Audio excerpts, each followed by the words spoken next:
پاکستان کو امریکی سفری پابندیوں سے بچنے کے لیے 60 دن مل سکتے ہیں۔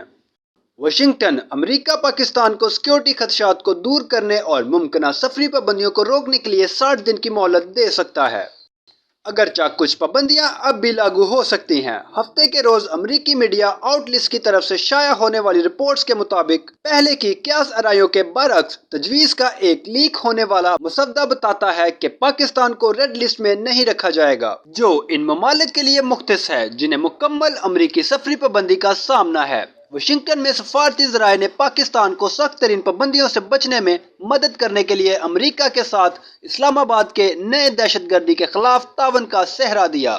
صدر ڈونلڈ ٹرمپ نے کانگریس سے ایک حالیہ خطاب میں محمد شریف اللہ کو گرفتار کرنے میں امریکہ کی مدد کرنے میں پاکستان کے کردار کو تسلیم کیا، جس پر 2021 کے کابل ہوائی اڈے پر ہونے والے بم دھماکے کی منصوبہ بندی کا الزام ہے، جس میں 13 امریکی فوجی اور کم از کم 170 افغان شہری ہلاک ہوئے تھے۔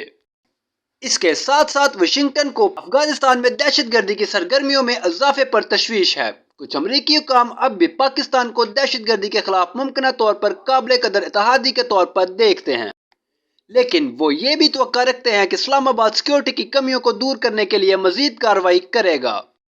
ٹرمپ انتظامیہ کی جانب سے 43 ممالک کو متاثر کرنے والی توسیع سفری پابندیوں پر غور کرنے کے ساتھ سیاسی اور انسانی نتائج زیر بحث ہیں۔ ابھی کے لیے پاکستانی شہریوں اور غیر یقینی کی کیفیت طاری ہے، جنہیں خوف ہے کہ سفری اقدامات ان کی نقل و حرکت اور سلامتی پر دیر پا اثرات مرتب کر سکتے ہیں۔